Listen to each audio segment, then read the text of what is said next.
Welcome back, everybody. This is Mark 164 of Geeks Chasing Squirrels Across the Multiverse. My name is Greg. I am the Bat Daddy 52. And for 163 episodes, I've tried to come up with something cool to say whenever I open the show, and today was just nothing. I couldn't think of anything cool. So we got a great guest on today with this comic Decay. There you go. That's something great to say right there. So, but we're here, 164, inching up to 200. So a lot further than I thought would ever go, but got the regulars with this room filled with heroes. Ross, what's up, man? Been an easy week, man.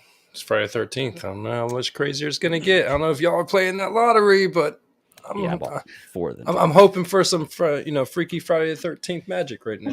You bought 10? Why not? I came home. Brian had it. It was his tickets on the refrigerator. I'm like, what? He's like, why not? It's worth the shot. Yeah. I mean, the benefit and it's just $2,000. The Sarah, stats say someone has to win. Exactly. Eventually. Yeah, exactly. And the only way to never win is to not play. So it's true. Or to guarantee you can't win is not play. So yeah. Listen to us talking math and finances and all kinds of good stuff. Sarah, what's up? Oh, you are the stat daddy as well too. So yeah, that's more football, basketball stats. But I can maybe crypto, but I can say something there. Well, we have a good show this week. We're going to do our regular stuff. Before we get into the news and the shows we're covering, we do have a special guest, Anthony Stokes. He's a creator of his own comic, and it's called Decay. We have it here with us. We've gone through it, read it. We're going to talk about it now, and Anthony's going to give us some thoughts on where he came from with this, where it's going, and more about the comic. So without further ado, I'm going to introduce Anthony here. How you doing, bud? I'm doing fantastic. Thank you for having me. Yeah, man.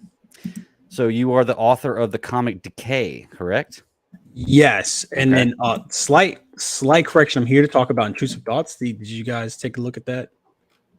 Oh, I did not. I looked at Decay. I looked at all of it. I'm gonna go ahead and tell you. People send us a package. Next thing you know, the first thing I'm doing is just going line by line, checking it all out. Well, Intrusive Thoughts was definitely a nice little twist.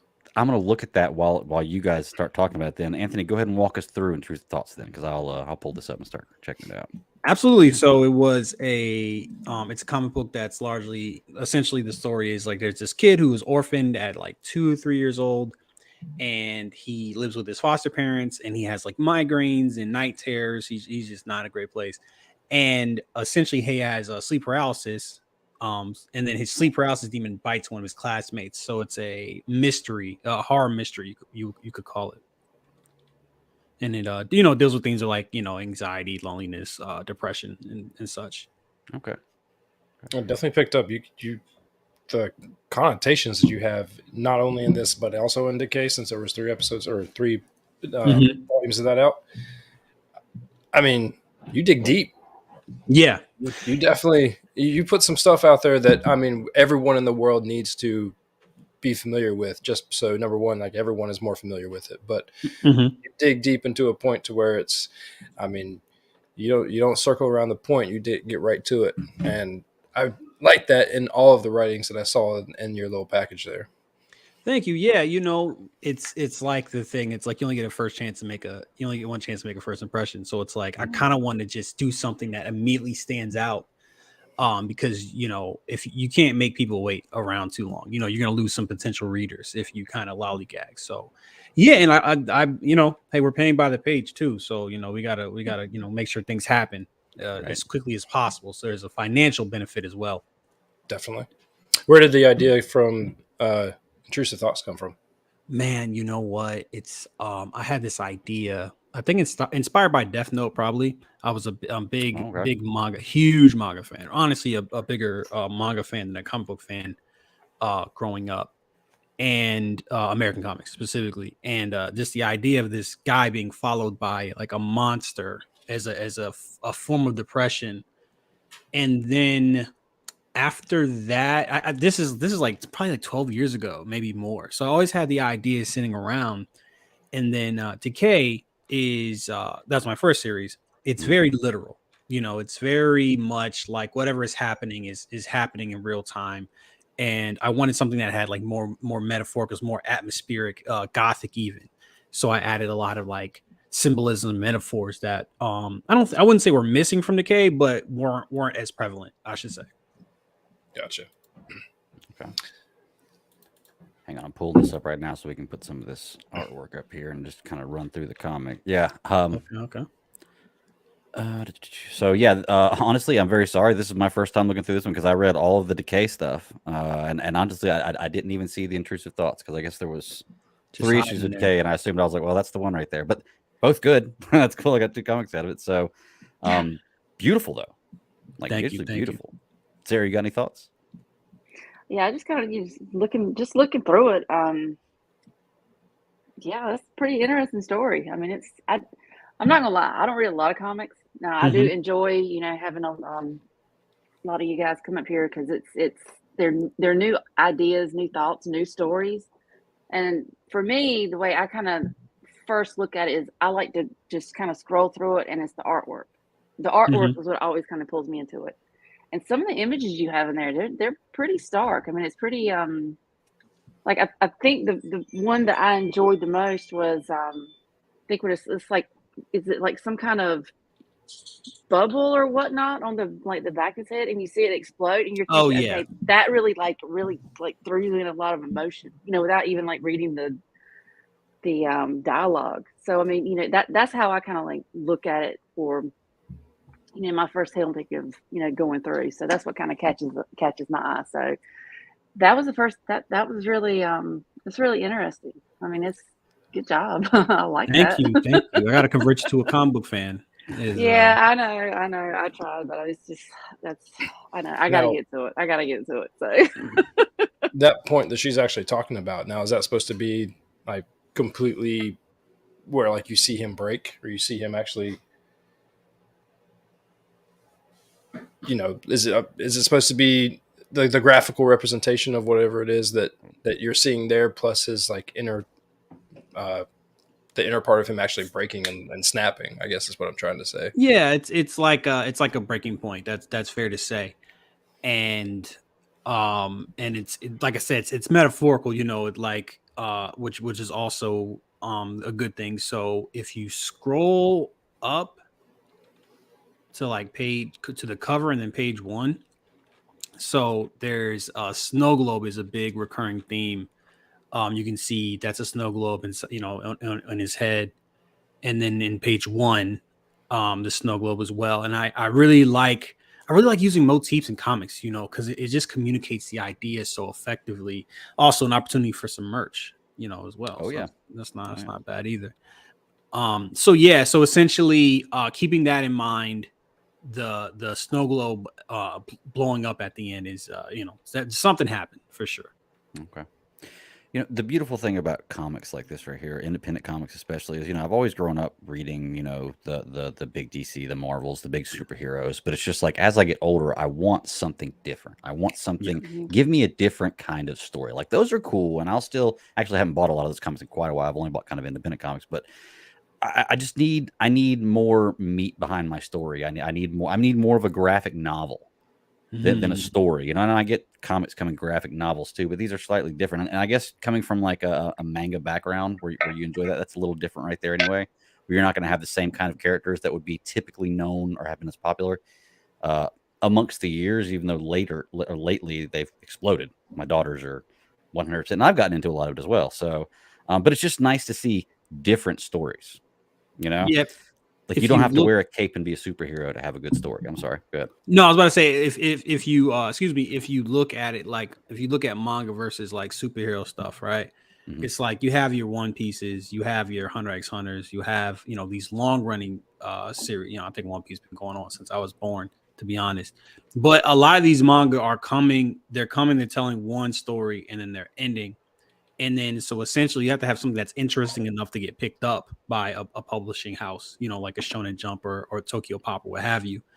And then, so you have that, and so you have to have something that stands out, and you can also do something that's weird, something that's different.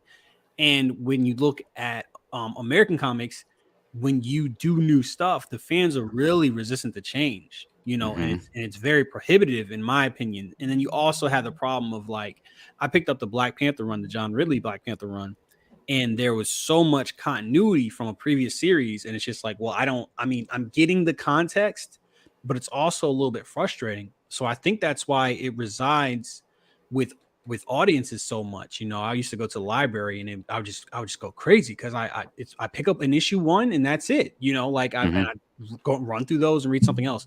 So I don't think it's a mystery as to why like manga is kind of taken off. But for me personally, it's the same medium.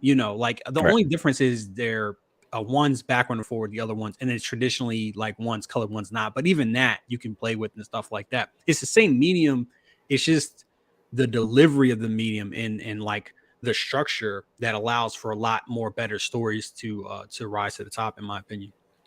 Yeah, I'm just scrolling through this. It's just beautiful artwork, and like I said, I looked at the other comic you had, the Decay, and it's a completely different type of art, and they're both done so well. Yes, thank you. I've been very lucky to work with some great artists early in my career.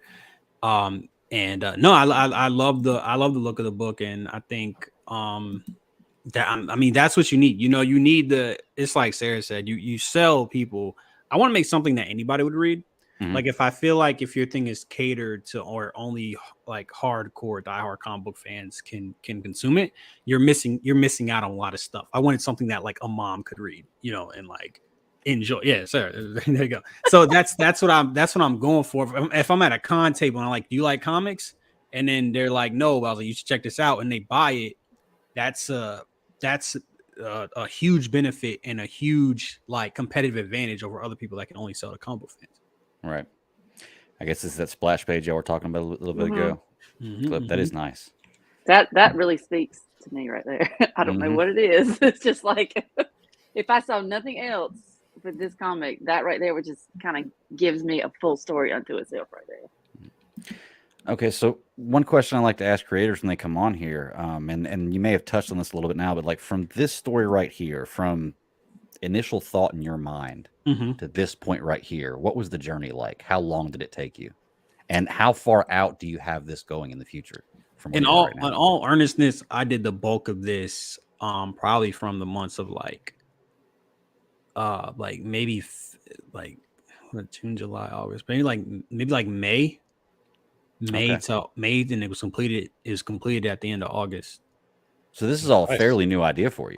This is a fairly new, like I said, the concept was kind of brewing around about being stalked, but what it was my previous series Decay, it wasn't getting the attention from publishers that I wanted, and I just wanted the validation from a publisher so bad. Like I was chasing it, and I was like, look, if I try to make a comic book that's like that's like if I try to pump more money and get more production value and stuff like that to make a comic book that's more like appeasing to a publisher, and they don't take it, I've just made another comic book that will look great and do all this stuff. So I wouldn't say pumped it out, but it was the inspiration hit, and it was just I've been writing for like 15 plus years, so it's kind of easy to like line up a story. And what I do is I'll write out the entire series. It's gonna be a 6-issue series, so I have the issues 1 through 6. I'll do a rough draft. I try to bang that out within a month when the story's fresh.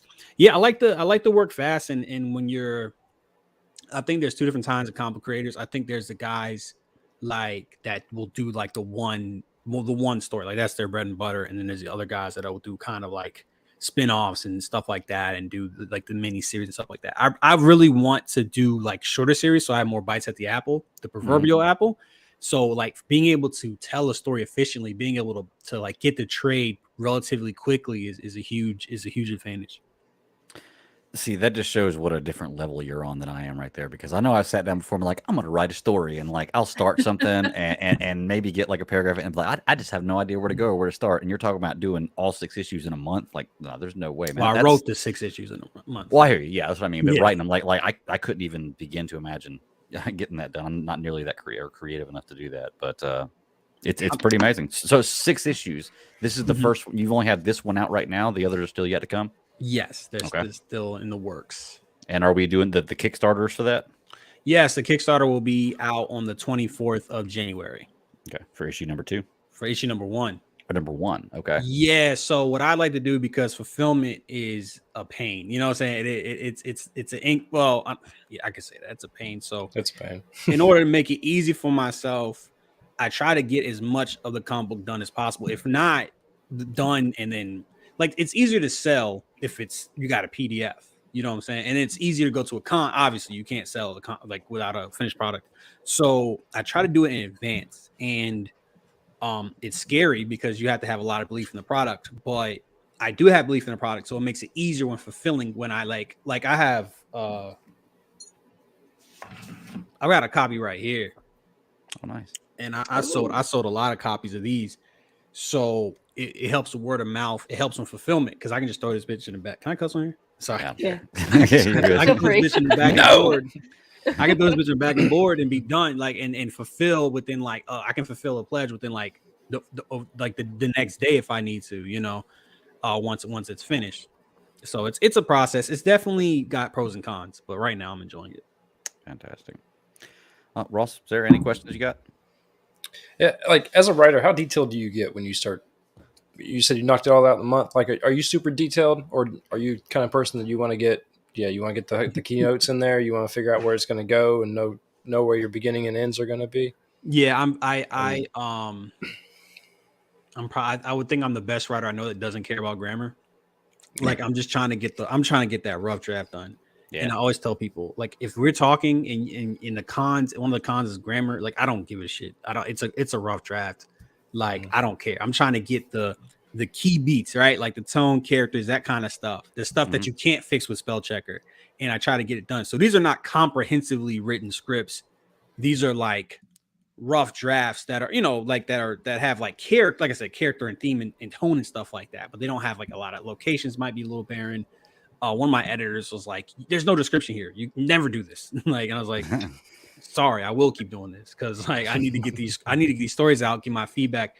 Like the sooner you can get feedback, the sooner you get better. So to me, it's so much of, and I feel like you can get paralyzed trying to be perfect. And I think that's a problem that some creators have. And it's like, I'd rather pump out a strip that's like 70-80% away there and get feedback than trying to get it to like 90 to 100% and it taking twice as long, 3 times as long. So I guess I'm trying to optimize the process. And for me, being able to write, like if I can't finish a script, then I can't get feedback, like I can get abstract feedback, but it's not gonna be the same feedback as somebody reading a screenplay. Right. Well, with that being said, what you're saying there, where like you'll send it to an editor and you won't have a description, I say like of a location or something like that. Does that give your artist more, what's the word, leeway or I guess freedoms to do as they want? Or do you have specific instructions for them as well whenever you're making this? So when I'm missing the description, like it'll be the scene will be there. Some of the details will be there, but it might be dialogue, or this or what have you. Mm-hmm. But that's just a rough draft. So that doesn't get anywhere near the artist. The artist will get a second, third, fourth. I mean, there's some artists where it's like, I'm on like draft number 6 or 7, just trying to just updating because it's like a marathon making a book, especially when you're working with a new artist. So you're getting a feel for each other, and so you don't want to be too frigid, because you might be like robbing yourself of a great moment, So the way I try to do it, I try to write a line. There's certain things that I like, it had to happen that way, like the splash page. There's certain imagery, like the splash page with the snow globe exploding. Like I had that in mind the entire time. But a lot of these other scenes where it's not super specific, you kind of you give the artist some freedom. So it's a give and take, essentially, what I'm trying to say. Well, that's something I've always wondered between like writer and artist, because I know you as a writer, you have your thought process in mind, or basically have your outline, you have your story. So really, I mean, what kind of discussion do you actually have with an artist to kind of get what you have here, your words, into like the visual aspect? Yeah, it's never going to be 100%, right? And that's something like I tell myself, it's never going to be 100%, and it shouldn't be, honestly, because like then there's no collaboration. Right. And it doesn't have to be 100% collaboration. Like my first book, my first series, Decay, I was very not hands-on, but it was more or less like I was dictating a lot of the visual style and stuff like that. For Intrusive Thoughts, I had a veteran artist. He made a lot of the decisions and a lot of the choices. So it depends, but really you want it to be in the script, right? Like you would prefer everything to be in the script, and then what the artist is interpreting your words, and then doing their best interpretation of it, and then you adjust it or lean into it, and then it's a spectrum, right? It's not going to be a 1-to-1. Every team's going to be different. All right. That's pretty cool. I mean, it's just weird to see. I couldn't imagine seeing something that I created like that being put on a page or somebody else interpreting it. Because I know that like I read a lot of audiobooks, and it's great to read an audiobook, and I have in my mind what this looks like, and then I'll either watch the movie or see the show or whatever else, and I'll see what the creators of said book, show, or directors, whatever, what they imagine this to be and how close my thought is to it. It's crazy sometimes how far off it is from what I imagined it to be at the beginning and what they put out there. And sometimes it's crazy how almost spot on it is. So I just think it'd be very interesting to create something and then give it to somebody else and see how they interpret it, as to with notes, of course, as to being put on a page. It's just amazing. It can be really nerve-wracking. I bet so. And, I've worked with so many artists, so I'm not talking about anybody particular, but when it's like when you kind of give a lot of details and it just gets ignored, it's like the most frustrating thing, and you kind of have to like just relax and then be like, hey, per the script, this wasn't things of that nature. But it is a surreal feeling. I mentioned I've been writing since I was like 14, 15 years old. And Decay was actually the first thing I had published. So that was, this was like 2 years ago. Yeah, 2 years ago. So, that's like 10, 12 years of just like, a bunch of false starts. So to actually have a finished product was an incredible feeling. So what else do you have published? Intrusive Thoughts. That's it. Like the only two things, So that was going to be my last question. Is now with Decay and Intrusive Thoughts. Now that you have these two going out there, how many other ideas would you say you got floating around on paper or in your mind that you could seriously see taken to the same distance? No, a lot of them. I have a sequel for the Intrusive Thoughts series. I have a sequel for the Decay series in mind. And then like a prequel. And I'm not the kind of guy like I said, I kind of like doing individual stories, but if you have a good story, I just want to tell a good story. But if you gave me $1 million, I can make like 10 comics within the next year, like 10 different series. So it's a lot, and it's just trying to you have a finite amount of resources, which is like time, energy, money, and it's really hard not to overextend yourself. But I've got plenty of ideas. I think most people would have a lot of ideas as like creator wise. That's awesome. Yeah. That's all I really got as far as questions go, man. It's a really interesting comic. You got the Kickstarter going. We got the information in the show notes for the Kickstarter. Do you guys have any more questions for him, Ross? There. All right. Well, I'm gonna beat my hands on that. Your Intrusive Thoughts book. I had to give you on that one. You might really. So, Anthony, just out of curiosity, you said you go to cons. Any particular cons in the future you're planning on going to? Because I know specifically Sara and I are going to GalaxyCon next in July, or either June or July, one of the two, in Raleigh. In Raleigh, man, I think if you're there, I'll definitely come check you out. Yeah. I will be there. Pick up a copy. Yeah, no, I mean Baltimore Comic-Con. I'll be devastated if I don't get into that one. And then Galaxy Richmond, I'm doing, and then I think I applied for Galaxy Raleigh. But if not, I think somebody already offered to split a table with me, so I'll definitely be there. So I'll definitely see you guys there. Okay, I'll get your contact information, man. I'll let you know when we get there. Yeah, I'll definitely come check you out. Yeah, let's do it. Let's do it. Well, fantastic. Well, Anthony, any other information you want to give about the comic, how to contact you, anything else, you can go ahead and get that out right now. All the information is going to be in the show notes, but go from here. I was going to say, check me out. January 24th. It's a great book, and I got a lot of great covers as well. So it's definitely want to check that out. Now, I did notice in the notes you gave me that you had a YouTube page on there. Is there a place they can find you on YouTube? Yeah, SuperComicBros, one word. I just started a YouTube channel. And no, it's trying to build a platform to, I don't want to be beholden to, like anybody else for promotion, so we're trying to get that off the ground now. So SuperComicBros, one word. Y'all go check that out, like and subscribe. It's always fun. Pass the word along. Good Please stuff. Well, Anthony, I really appreciate it, man. It's been an awesome time. Once again, everything's in the show notes. When the next promo comes out, next Kickstarter, give me shoot me an email and we'll get you back on, talk about it. But definitely stay in contact with me, and or I'll contact you around Comic-Con time, man. I'd love to see you. Hell yeah, I'll definitely see you guys there. Yeah, but hey, Ross, Sara, Bat Daddy, thank you so much, man. I appreciate you for having me. Yeah, man. Yeah, man. I'll catch you later. Nice meeting you. And everything. All right, y'all take it easy. He was a cool dude. I like him. Oh yeah. I mean, all the people we have on are cool, but he was a cool dude. See, you were starting talking about writing, and I'm like, I'm the kind of the same way. To point, the reason why I like TV and movie and all this other stuff that we do and talk about is just for the simple fact that some of these stories get absolutely crazy, and some of them are so overwhelming that's amazing to think that someone could actually take an idea like that and just like go to absolute every single town on it, because someone like him can sit there and take a real quick idea, jot down some notes, get you some key points and basically your plot points, and then boom. I mean, I've always thought the process was so interesting because, like I said, especially with Ron, what he does, it's like that creative process. Just you come up with the idea, you come up with a script, you come up with this, and then it's like you said, collaborating with the artist to try to just bring it to fruition, to like the visual aspect of it, because you always have what you have in your head, but then also, like I said, that collaborative process.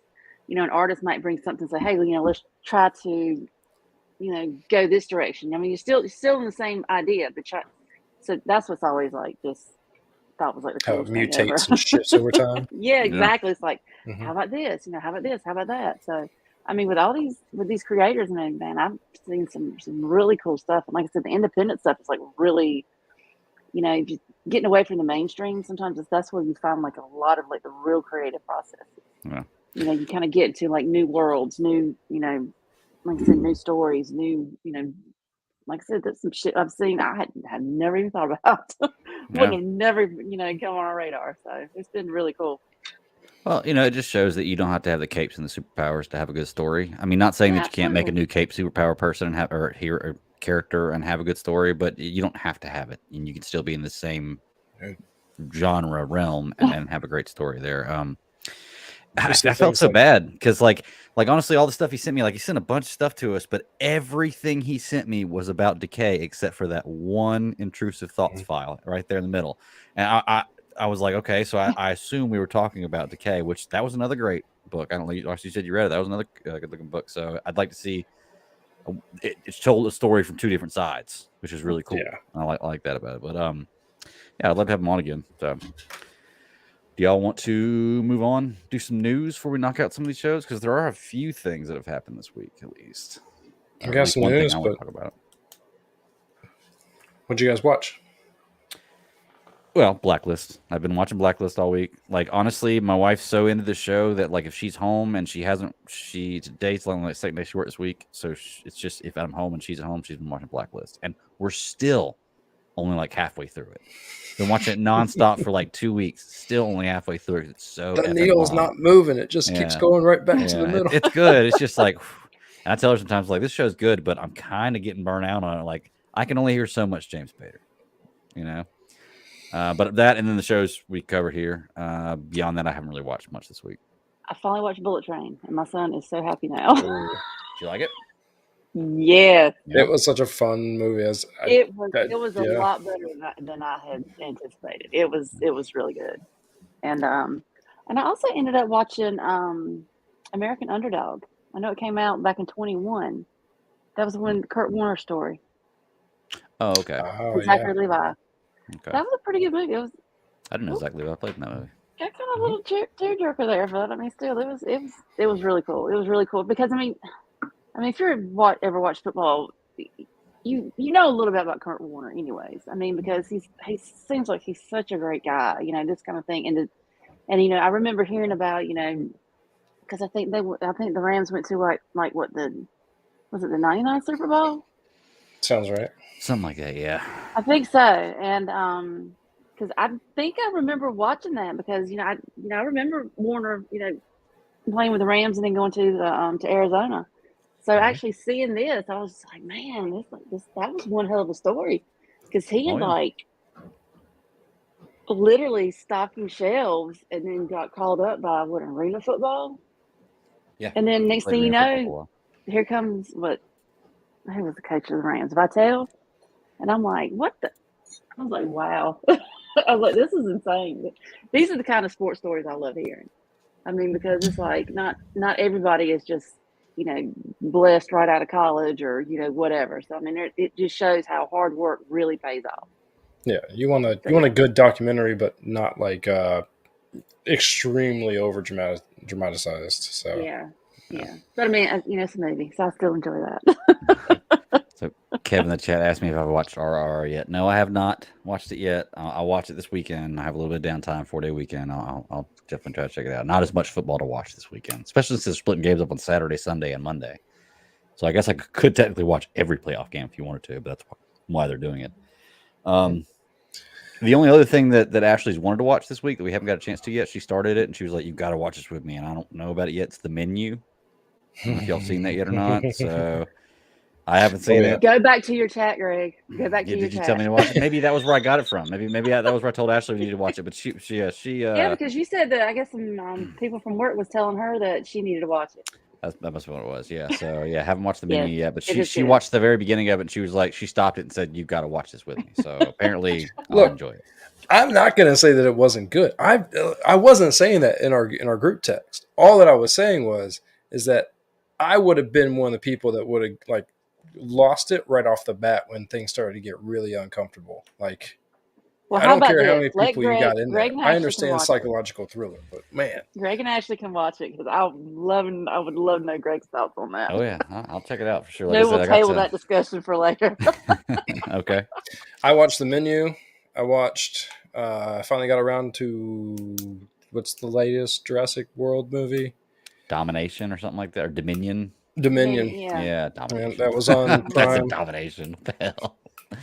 I mean, that should just be the name for the last one. So yeah, I almost watched that because every time I turn on whatever streaming service has that Prime, it just says watch this. Mm-hmm. I'm like, no, don't. Yeah, I'm not at that point yet, but I'm going to do that.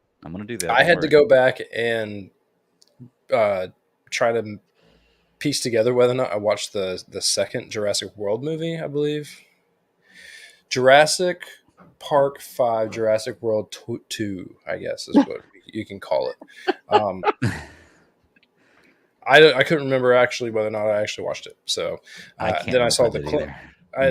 It's the one with the clone girl, and they're trying to, gene edit dinosaurs and stuff. It got real weird. So wait, they're trying to gene edit dinosaurs in this one? Oh wait, that's every movie. Yeah, okay. There you go. Okay.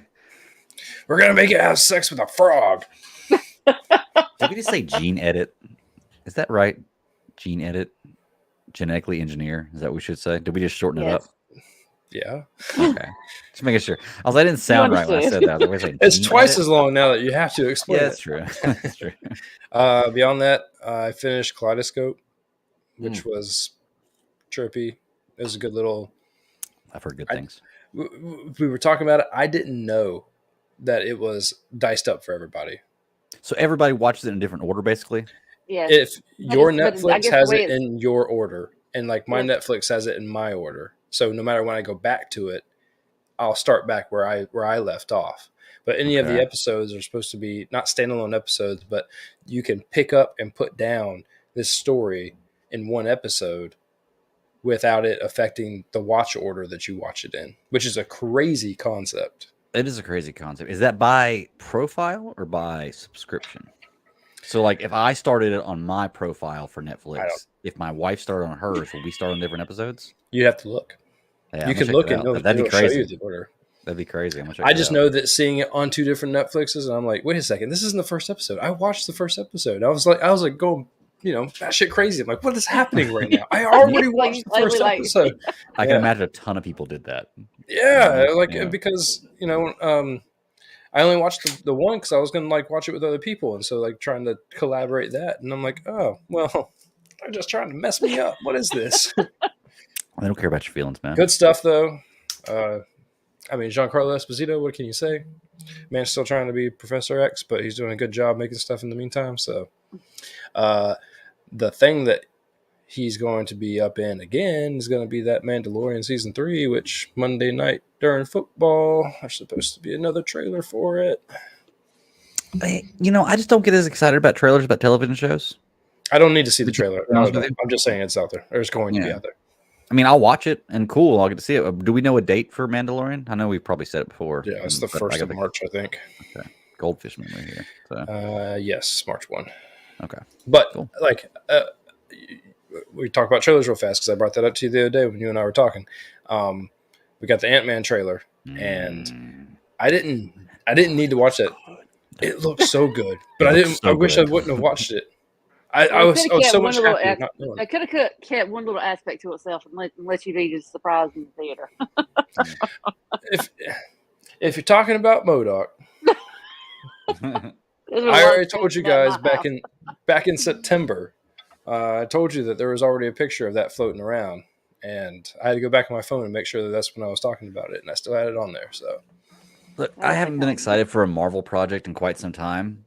Like excited, and I'm kind of worried about exciting myself because sometimes when I excite myself, I get let down. But this movie looks really effing good.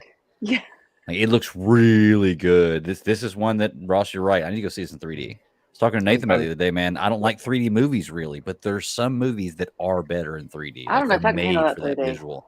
That might be.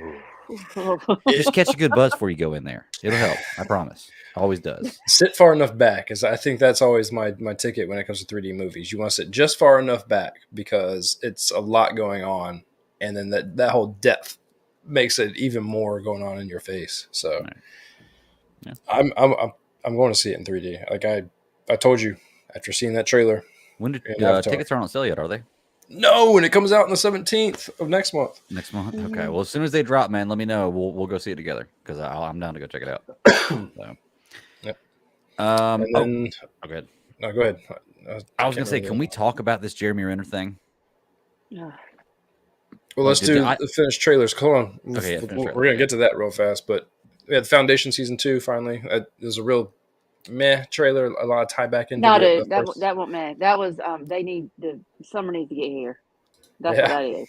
Summer needs to get here because I'm like, I'm ready for that. I can't wait to get a new TV so I can get Apple TV so that way I can watch these amazing Apple TV shows because apparently they're all fantastic. So I got a list for you. Yeah. And then Renfield. Did you guys watch that Renfield trailer with Nick Cage as Dracula? Oh, the Dracula one. I haven't. You sent it to us. I haven't watched the trailer, but I've heard the audio trailer, like heard it on a radio. They played the trailer, so I've heard it. It's supposed to be. Is it supposed to be a parody?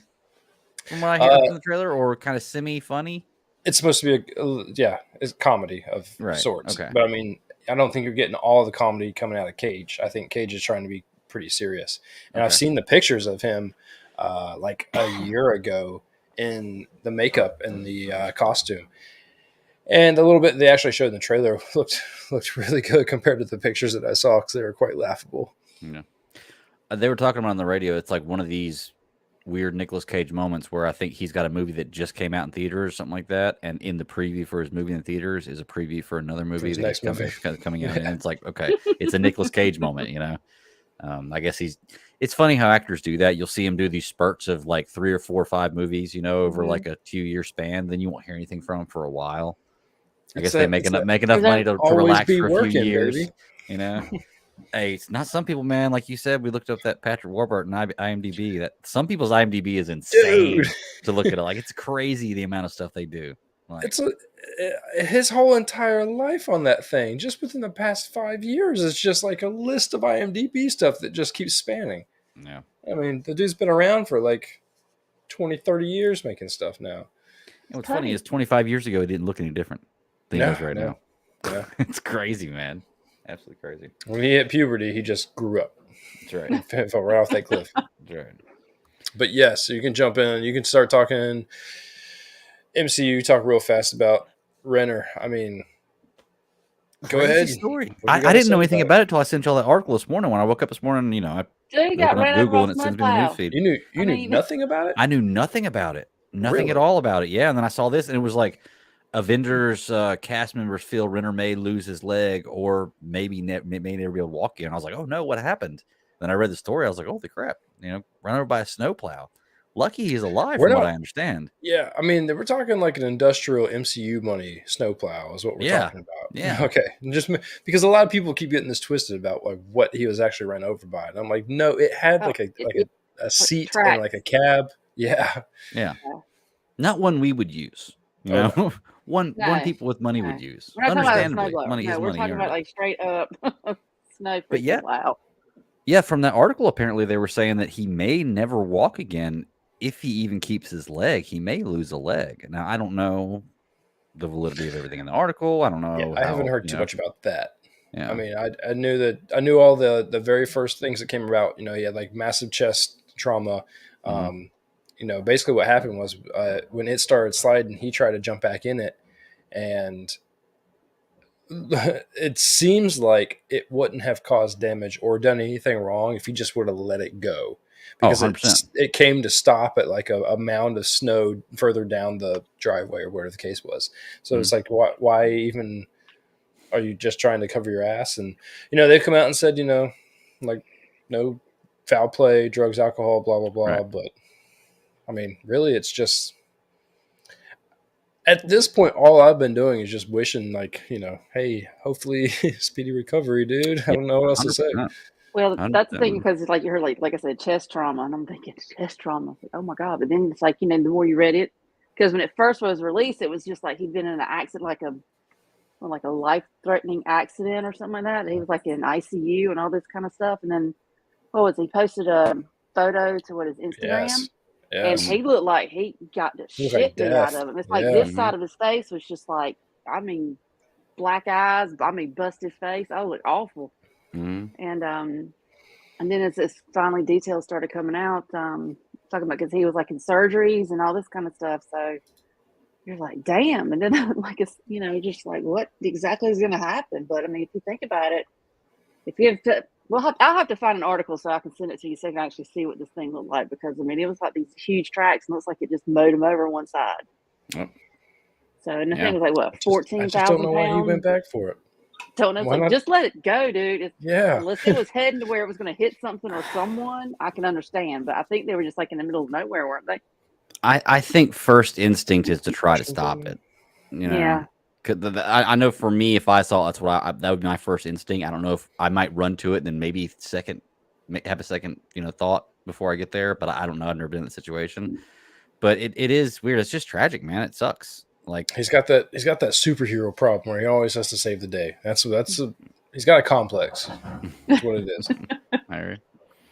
I do hope he's okay. Of characters moving forward in the MCU, I don't know what his status was as far as Hawkeye, how far they're going to carry him, but I like Hawkeye. Like, I like Jeremy Renner as an actor. The show really did a lot for me with that character. So I hope that things work out. I'm not hoping things work out so that way I can get him as Hawkeye. I'm hoping things work out so that way he gets better. But I hope that he can continue, you know, that they continue to move forward and do that kind of stuff. So best wishes to him, Jeremy Renner. Hope things get better, man. Any other news, Ross? MCU wise, you're going to get Black Panther comes out on Disney Plus on the 1st, I believe is what it said. Mm-hmm. Give that one another watch. Yeah, I mean, yeah. I don't want to pick it apart. I feel like that's when I don't see you're talking like Ant-Man being looking so massive, like a great MCU story again. When I see things that like aren't great MCU stories, I don't wish to go back and pick them apart. I'd take what I can out of them and, like, you know, move on. Yeah. Not robbing Black Panther. I'm just saying that I think I got everything on the first go. Right.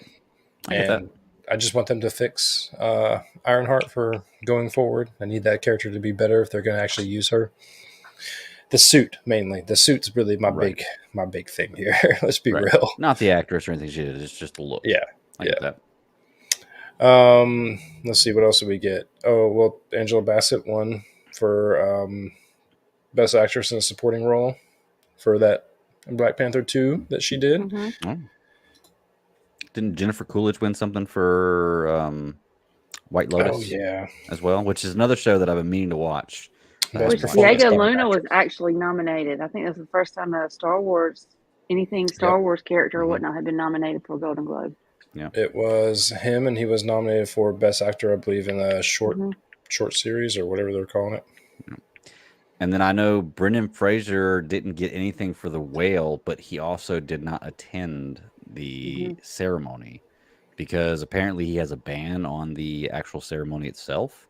Like he won't attend the ceremony. It's tied into the abuse that he suffered years ago. Right. I think it was someone tied to that.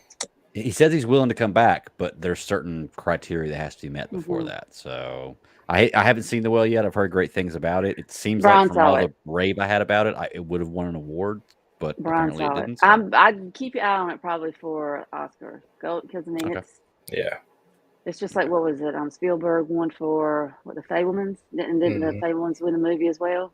Which I was super.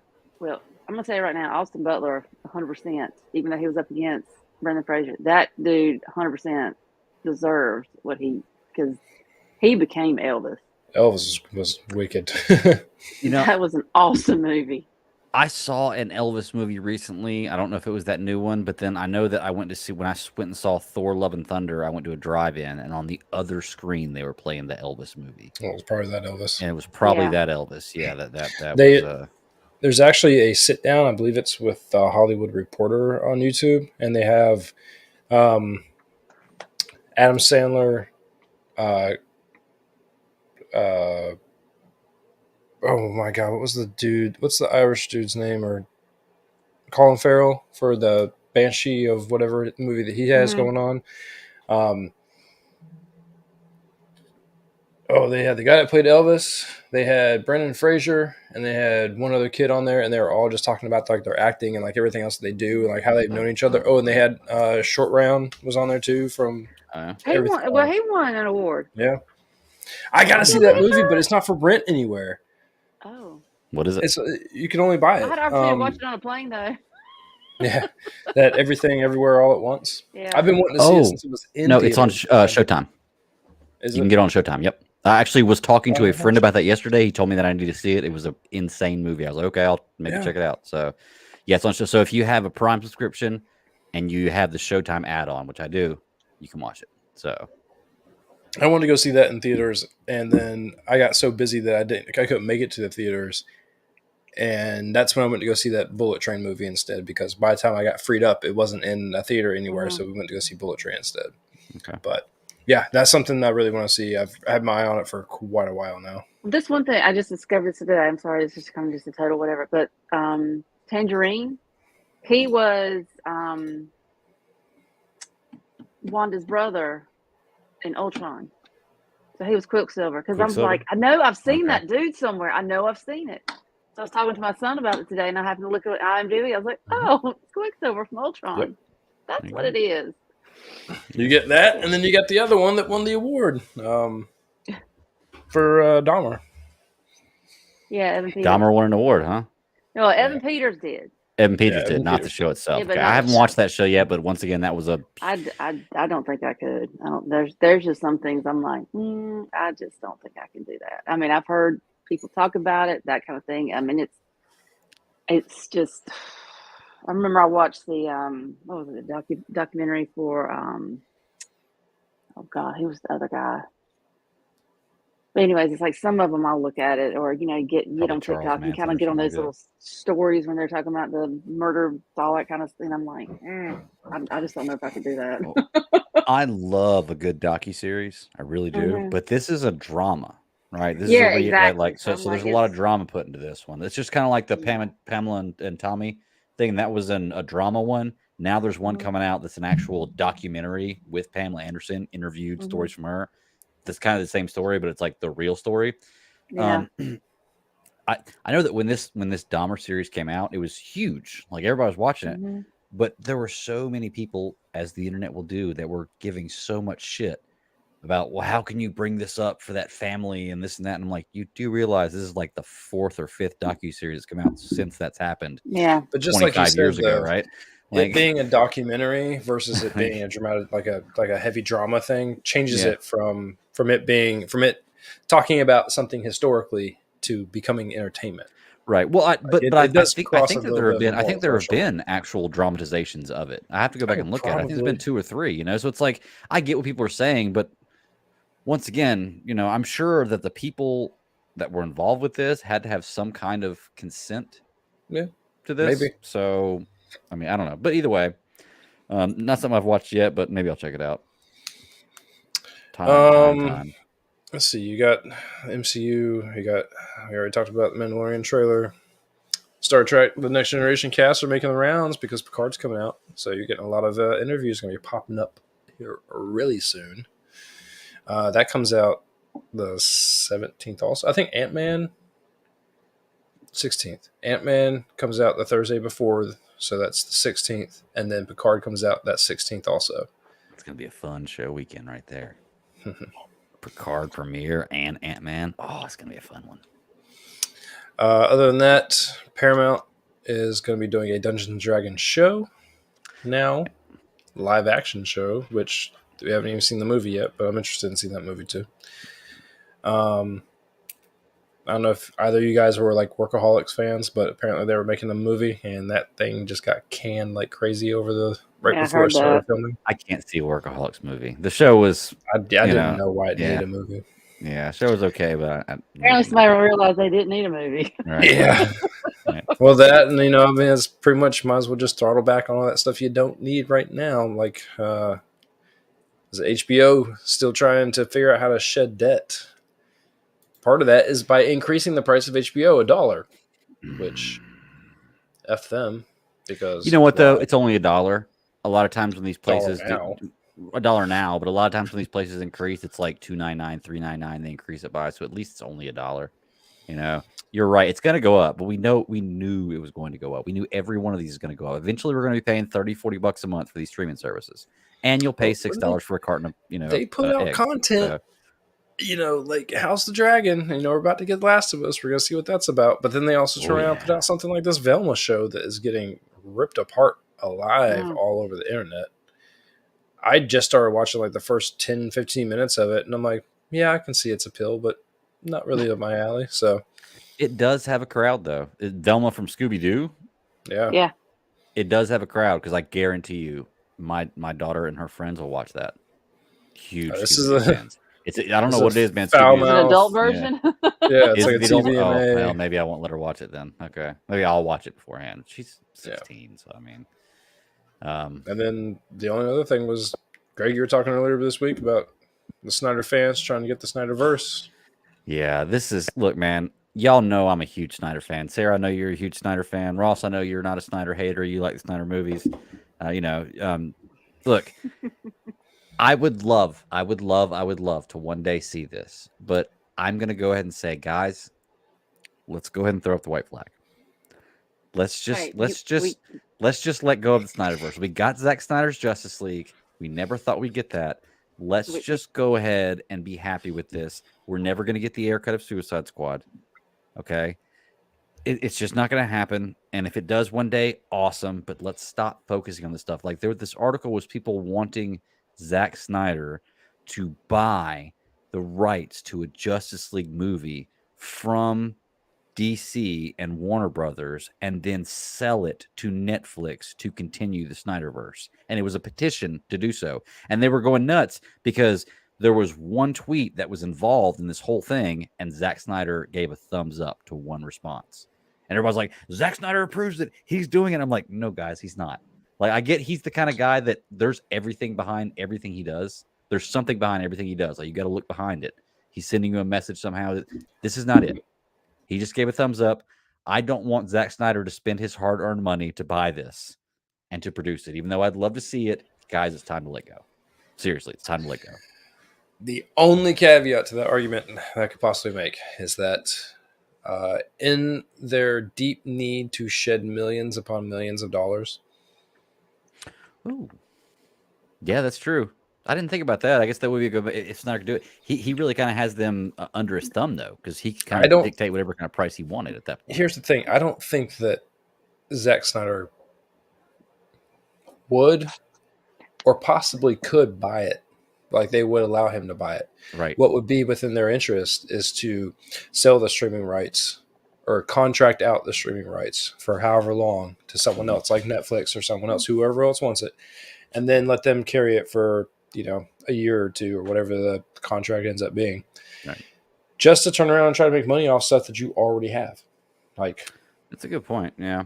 I mean, the article did say that the included, of course, this is just fans writing this up, was that they would include Zack Snyder Justice League 2 to conclude that story, and the air cut of Snyder, the air cut of Suicide Squad, and the solo Batman Ben Affleck movie was what the fans were asking for. And I was like, man, I would love to see all those, but that's asking for a lot.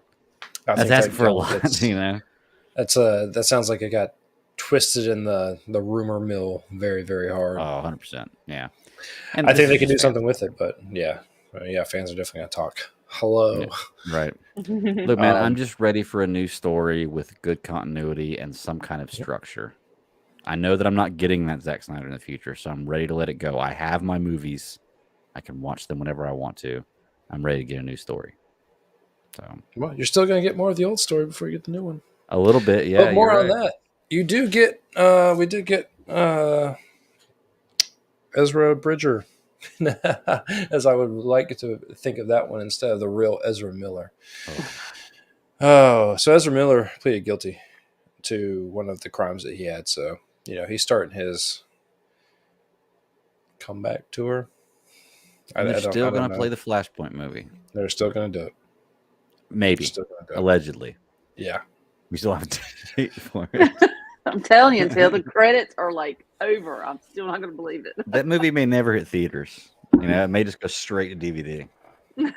Straight to VHS. It was when I was growing up. Straight to VHS. Oh, man. Imagine if they did that and they made you actually have to buy it or only stream it. Man, that could actually dictate people getting a streaming service to watch it. They would probably have a lot more people view it that way. If you're telling me that I've got to go pay $46 to go to the movie theater and see it, or I can pay $21.99 and have a hard copy of it and watch it anytime I want to, the first time it comes out, or stream it as soon as it comes out, pay $15 stream when it comes out, I'm probably gonna do that. Here's the question I've had: if you go see The Flash in 4DX, are you sitting down or are you running on a treadmill the whole entire time? Oh, you got to watch it running on a treadmill. Yeah, that's what I thought. You got to feel tired. You got to feel like he does. At least walking on a treadmill. So I don't know about running the whole time. But so Kev says that's how they're going to reset the DC universe. Yes, I think that is the plan, Kevin. But once again, this Flash movie has been announced for years. It's been finished for a while. And we just don't know when it's coming out. And I just keep hearing more changes from it, more delays on it, different things. Every week there's something new they're taking out or putting in. It's like, what are they doing with this movie? And now that Ezra's, obviously pleaded guilty to his to some of the charges that he had, I don't know how you move forward with this, because I've seen a lot of other actors be penalized a lot worse for a lot less severe stuff than this guy's done, and it just doesn't seem very fair. What's the girl that was in The Mandalorian? The Cara Dune character. Yeah. Yeah. Like, she lost her job. It's like, come on. Based on what this guy's done about it. Which, I mean, look, I get it. Like, I can see both sides of that argument, but not a bit of it was pretty. Like the whole entire thing went down. So true. I've just seen people do a lot worse, is what I'm saying, and not get treated the same way. But that's the way it works in life. Look who's in charge of DC. Some unfair things happen to people all the time. So it sucks, but it happens. What else we got? All right. We got to talk about stuff we watched now. Hop into some shows, and it's right at the 1 hour mark. It's perfect timing. There we go. What do y'all want to do first? We got Willow, we got Jack Ryan, we got Bad Batch. Willow seems like the shortest of the two. I've only watched half of Jack Ryan. Has no one watched The Witcher Blood Origins yet? It's on the list. I'm telling you, it's on the list. Yeah.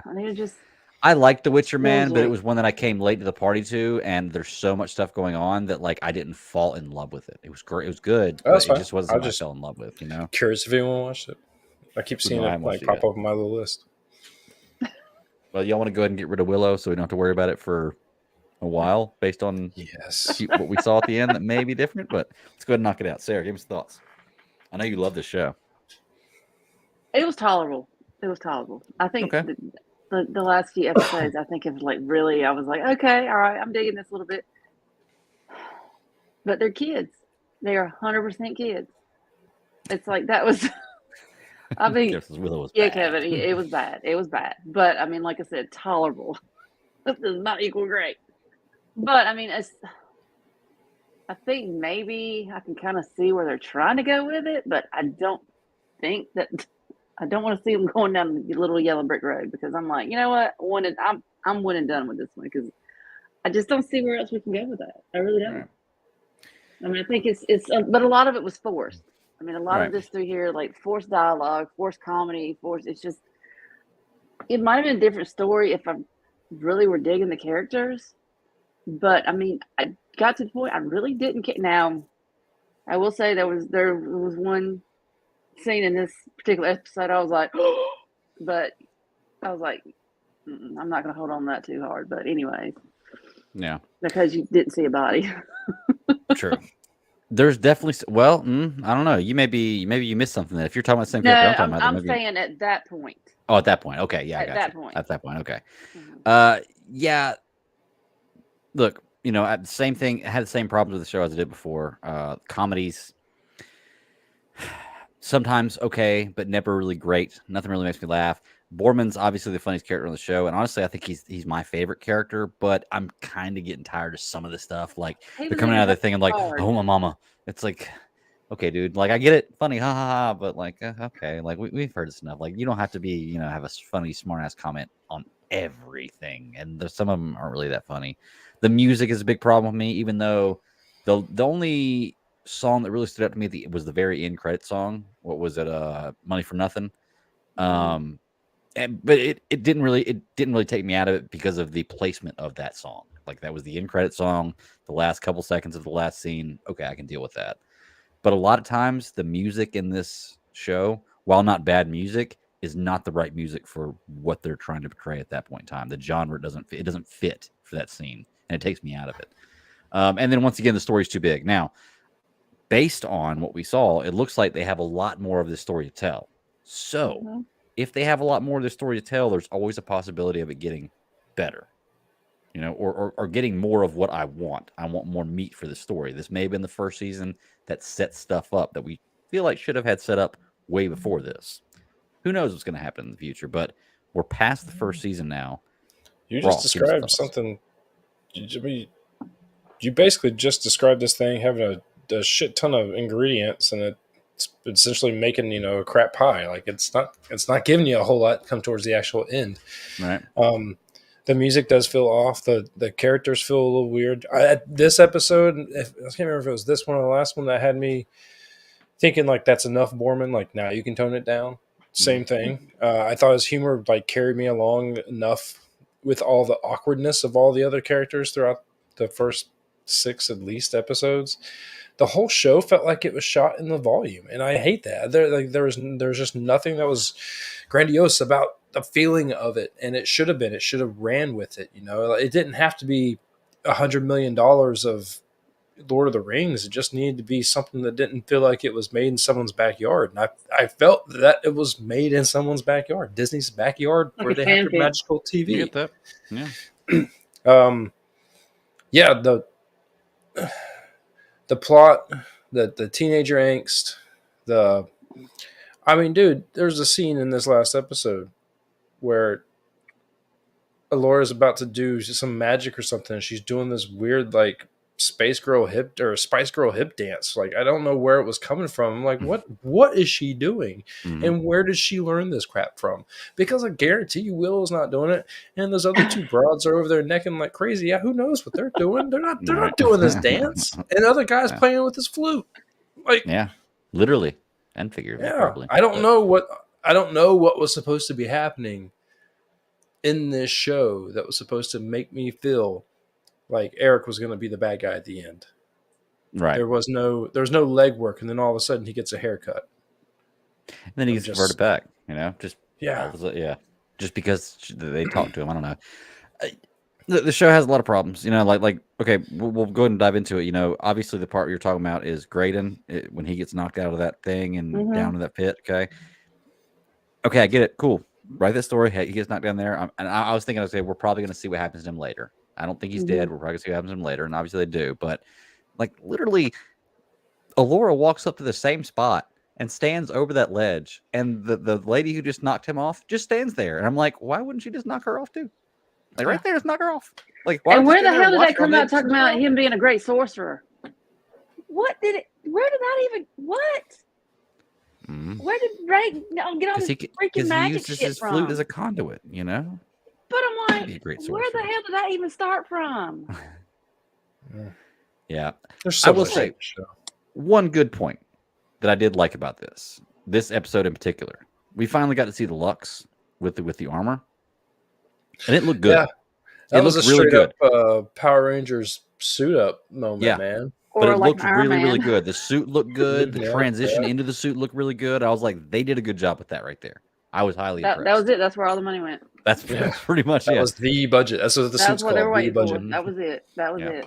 Well, no, now you got to remember, what's her name? Allura doesn't have her wand. She has to conjure with her hands now. So that's a little bit more CGI, and that's in case in point too, because going all through this, she was just like trying to grow a freaking tree, and she just could do that. And then it's like, oh my god, I just don't know what I'm doing. I don't know who I am. I don't know.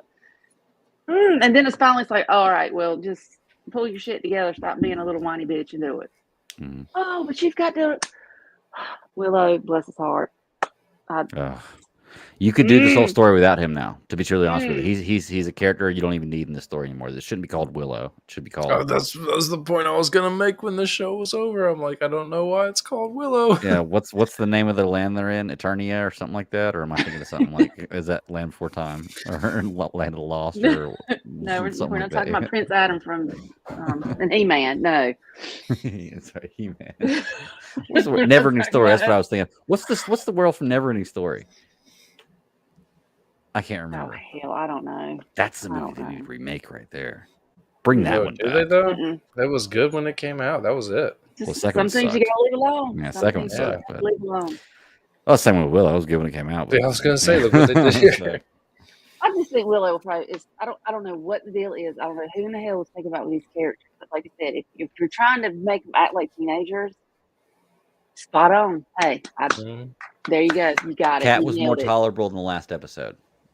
But of all the episodes, she was more tolerable than the last episode. I'll give you that. But I just like all this, if these characters, like Kat and Laura and it's Kit, right? Are we talking? Kit. Yeah, Kit. Sorry. Yeah, Kit and Laura and all this. If it's supposed to be like their growth, I'm like, what from throughout like grade school, like middle school? I mean, you're not even in middle school yet. I mean, that's where I felt like you were. I mean, it was just like, and then like the wedding. I was like, oh my god! Oh, I'm sorry, you're just creepy. Am I creepy? Yeah, you're creepy.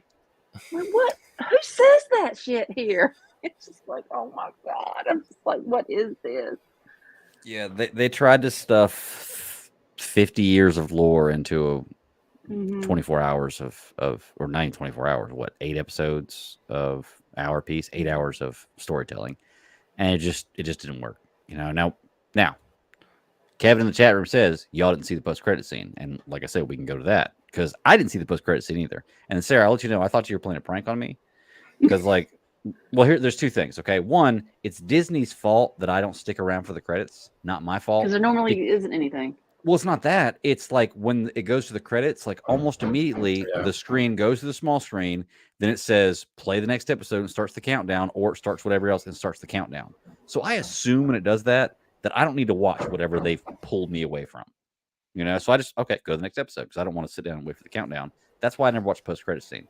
Now, I went back when you said that, and I got to where I saw credits, and I hit play. Meant like the black rolling credits. Maybe I should have specified it. I thought about what I said. I was like, maybe I should have specified that. Because, I mean, you do have credits, but I was like, like end credits, basically. Yeah. Well, I watched from where it was just the black and white and all the the names of everybody who did everything and all the different languages and all the different countries. And I sat there and I was like, okay, I'm waiting. Then the screen went black and I was like, did she play a trick on me?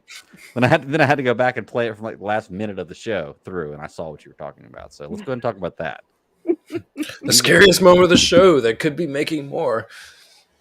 Not just Yeah, one it's more. all three volumes sitting on the Well, the question is, was that only put in there to let you know they're coming back for a second and third season, or there's plans for a second and third season, or is there some kind of story behind somebody with this book that's has knowledge of this universe? Am I reading too deep into this? Is there a watcher in this universe? Is that this should have been like the very beginning first paragraph of a story, because there was no depth, in my opinion, to this story whatsoever. But it definitely seems like they're trying to hedge their bets. I don't know what the viewership looks like on this, because people can talk about viewership all day long. They said that Andor didn't get, anything with anybody watching it. And I'm like, yeah, but number one, it's coming out around the holidays, blah, blah, blah. You can talk about it all day long. Andor was fantastic. This show is nowhere near fantastic.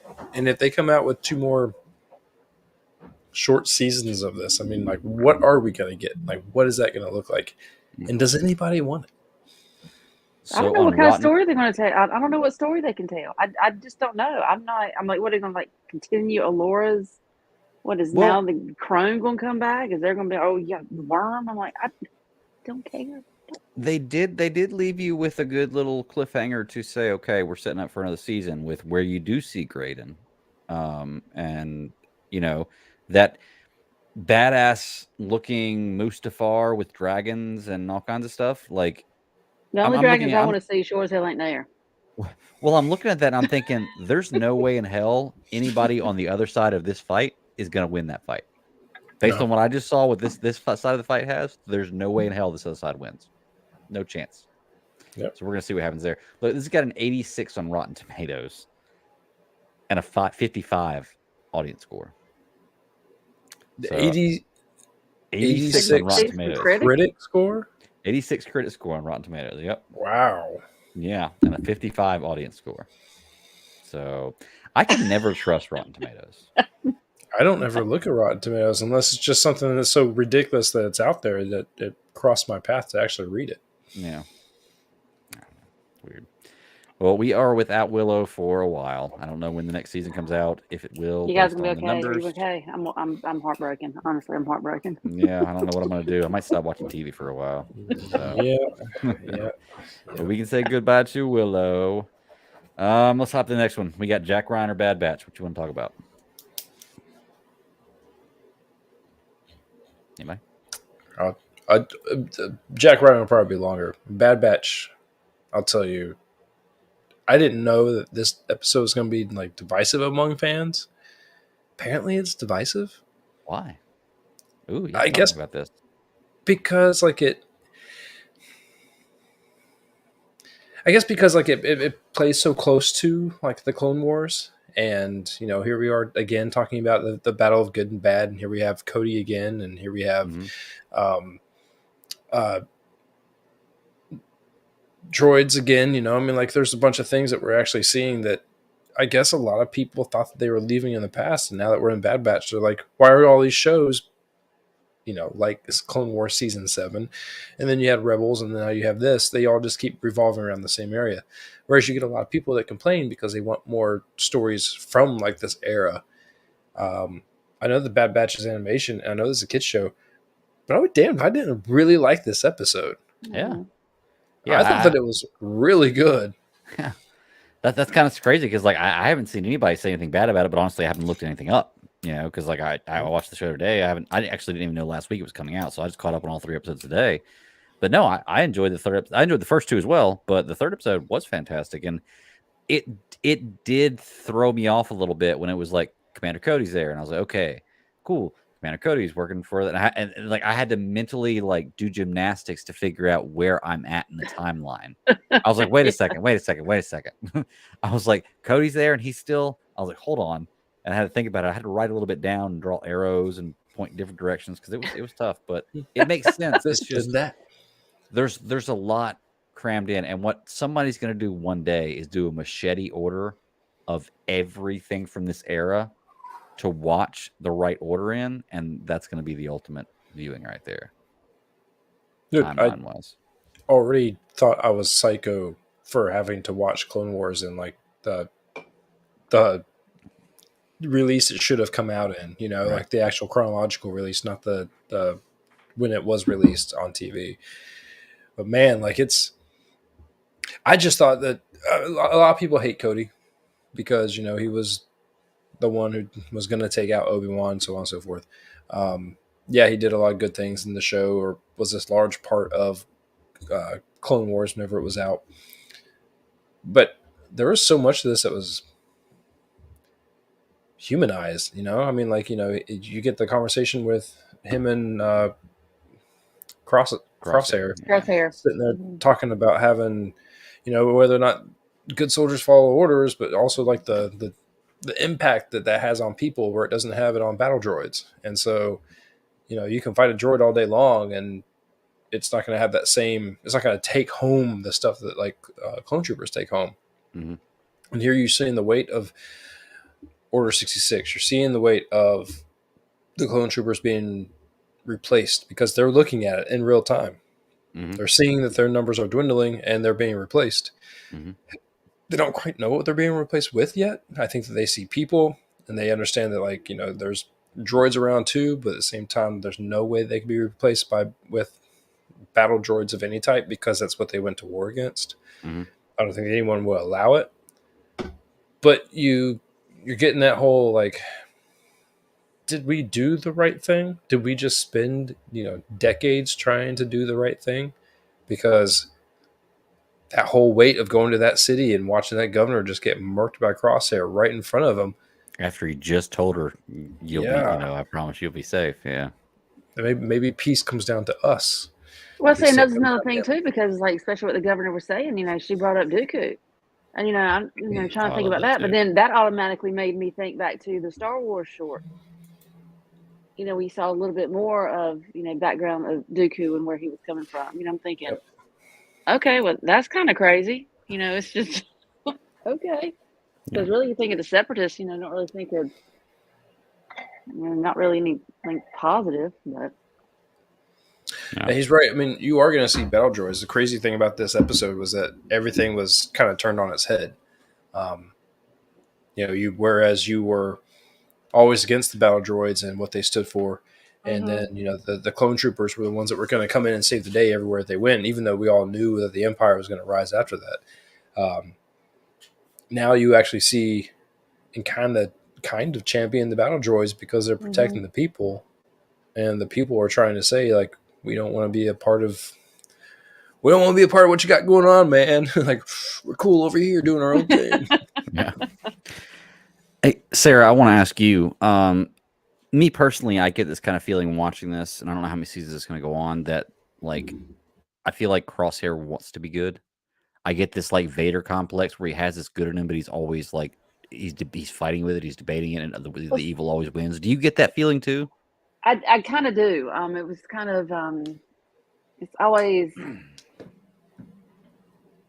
you know, because when he kind of split from his, you know, his brothers, basically, you know, I think there was some conflict there, but then also he has that programming, you know, that mentality, like you said, you know, soldiers are, you know, do what you know, always have to be done. But then I think he's purposely using that as a crutch so he doesn't have to feel, because I mean, that's just the feeling you know, what I've always got off of him.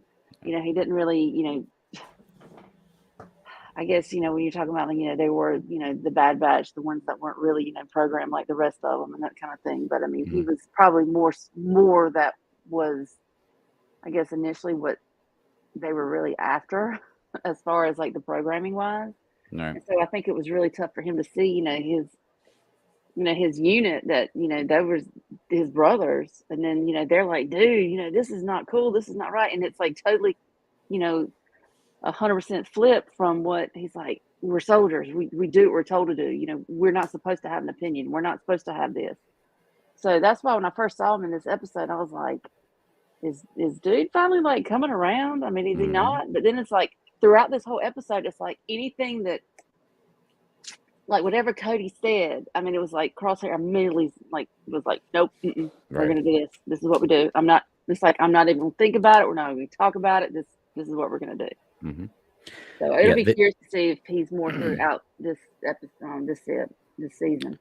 Well, they've done a good job with that character of doing that, where they give you these moments where you feel like he's feeling like he should do something right, or like he's at least got the mindset, and then they immediately give you a moment of him like, nope, that's not him at all. So you really are kind of on the edge about him. I still feel like this character is set up for redemption at the end of this series. Somehow, I thought it was going to be the end of last season. We didn't know how many seasons we're going to have, but I feel like this character is set up for a Darth Vader moment where the Bad Batch is going to die if he doesn't do this, and he has that come to Jesus moment. And he always feels like he's like that anti-hero. You know, he's like, he doesn't want to be the hero, but yet, you know, eventually, you know, you feel like he's going to do the right thing. Yeah, I still got that feeling about him. He's got loyalty baked into like his cloneness, if you will, and so I think he's just struggling with trying to figure out where that loyalty lies with every given second. You know, I think we're kind of meant to see that with him waking up before his alarm, kind of trying to figure out like where he is and like what he's doing with his life. And then, you know, he lives for missions. Like that's his thing. You know, Sara, what you said makes a whole lot of sense. Maybe that's what they were shooting for when they were trying to do the Bad Batch. Like they were wanting people like that. And, you know, they came out with 1 in 4, 1 in 5, like however many Bad Batch people there are. That actually worked out that way. So I think it's interesting to see how he's having trouble taking orders from this Rafferty, whatever the guy's name is. Something like that, yeah. The douchey. Yeah, the person he was getting orders from. You can see he has a little bit of angst in that situation to where it's like, ooh, don't make me. Like, I will kill you.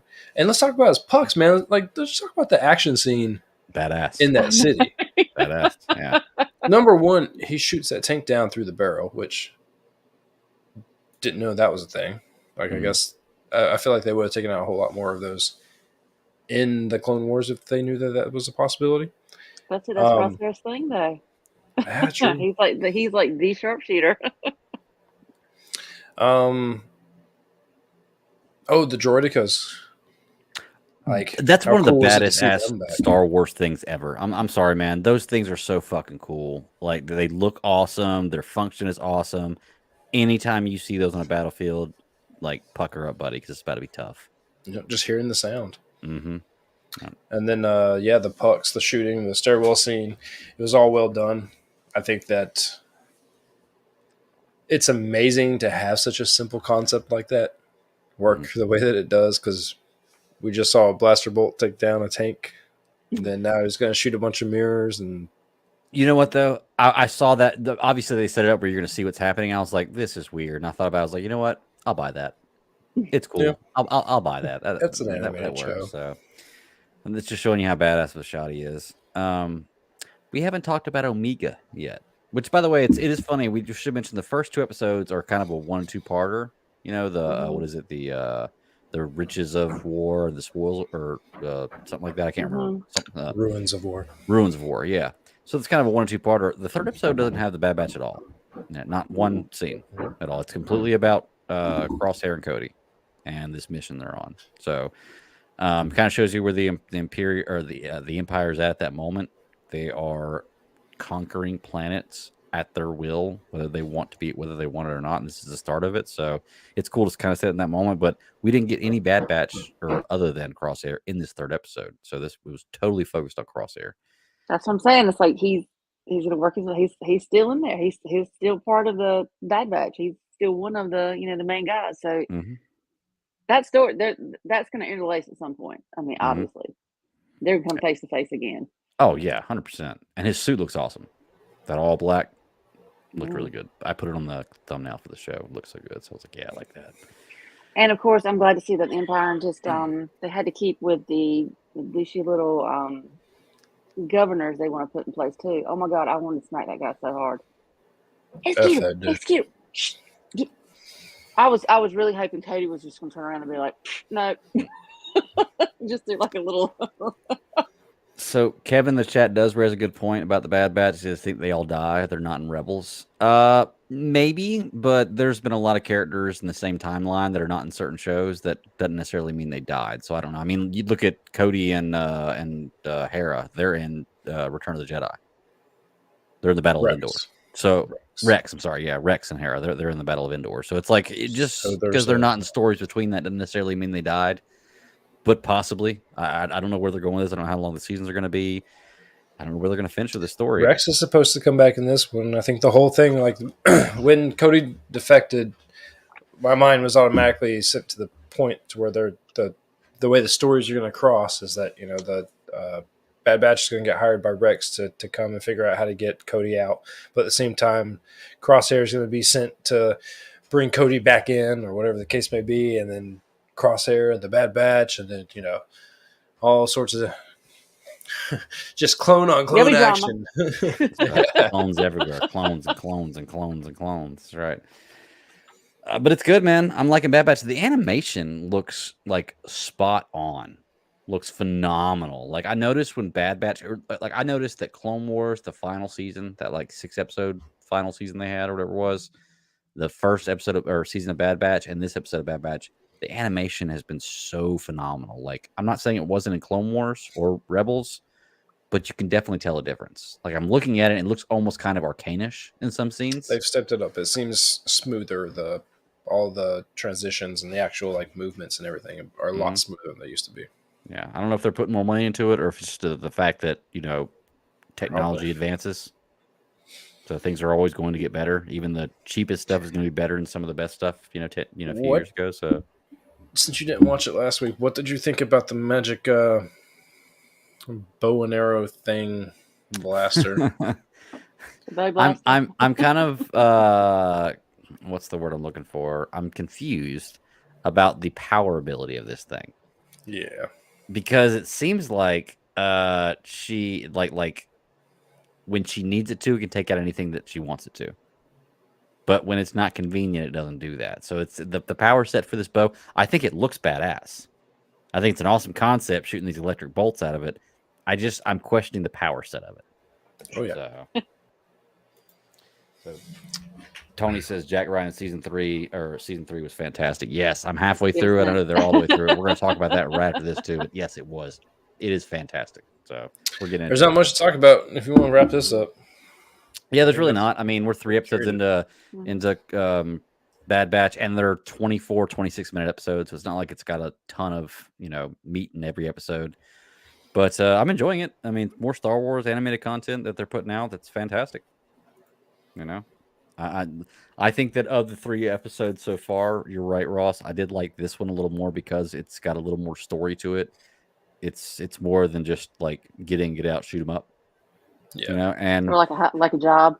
I don't know. A little heist. I'm right, and I don't know. I'm still just not sold on Omega. Like she was once again like she's growing up. You never know what she's going to grow up to be. Same problems though, man. Every problem they had in the first season was because of her. Something she did that caused a problem. Same thing here. She's got to go back for the shiny trinkets. I got to go back for the shiny trinkets. I filled the whole bag full of shiny things. It's like, great. And you put both of our lives in danger and almost killed us. That's awesome. For no reason. So we'll see what happens. She's growing up. But yeah. We'll continue to watch Bad Batch. But let's go ahead and hop into Jack Ryan. So y'all have both seen the whole series, right? The whole season? Oh, yeah. Okay. I woke up at like 6 o'clock this morning, and I was going to go back to sleep, and I was like, no. I was like, this would be a good time to watch some Jack Ryan, because if Ashley wakes up and I'm watching it, then, by rules of the house, she can't really turn it off. It's kind of how we roll. So I got to watch the first half of it this morning. Man, this is an amazing show.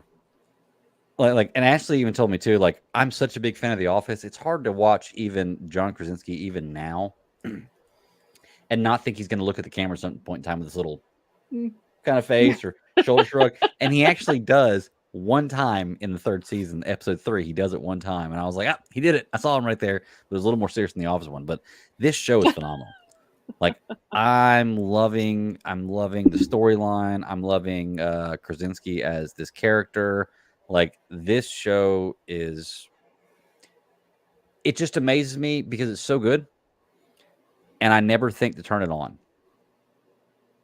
Like if we weren't covering it, I would never think to go turn it on. And I've seen the first 2 seasons and really liked them, but I would never think, let's go watch season 3. I don't know why. It's a good show. When I start it, I'm hooked on it. I'm probably going to finish the last 4 tonight. I have to work tomorrow, so I'll be up all night watching it. But it's just one of those shows for some reason I don't go to turn on. I don't know why. Maybe it's the advertising for it. I'm not sure. I have no idea. Well, we keep talking. We did it again last week. We talked about when is it good to binge and when is it good to to pace. Jack Ryan has been. It comes and it goes like that. Yeah. I mean, it is. They're talking about it. It's on TV in 2 months, and then after 1 week, everyone in America's watched it, and then it's forgotten about. Mm-hmm. That's all that it takes. And it comes out. I believe both of the last 2 seasons came out around Christmas too, and they get watched and they're done. Mm-hmm. There is no water cooler talk. There is no anything. Yeah. But it's such a good show that how can you not talk about it? Yeah. That's the downside to it right there, I think, to be truly honest. That's the worst part about this show is the fact that once I watch it, I'm not going to think about it again until the next season comes out. I'm not going to go back and rewatch it. It's a good show. But let's jump into it then. I'm up to episode 5. So I am, just for a reference point, I'm right at the point where the president of Czechoslovakia has been kidnapped. Or is at least taken away by her advisor, a different direction than everybody else went. So that's the point that I'm at right now. The security detail thing. Yeah. Gotcha. So, it's when this season's a little different than come after her. Yeah, Mm-hmm. This season's a little different than the previous seasons, where it's more Jack Ryan on the run.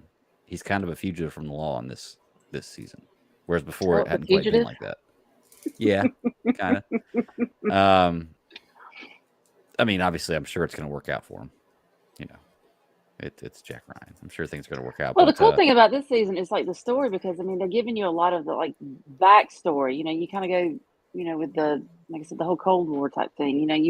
You're learning a lot about the players behind the scenes, so you get their backstories and see where they are. So it's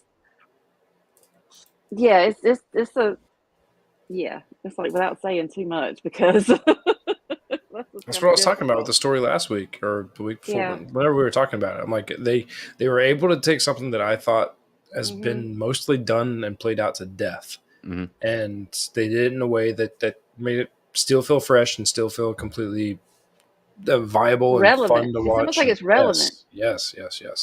Well, and speaking of relevance, I mean, it's just it seems it's modernized. It seems like every season of this show, whatever they're dealing with in this show, seems like something they're kind of dealing with in the real world too. It's very, very relatable to what we're going through in real life with certain things, because I think the first season was in the Middle East.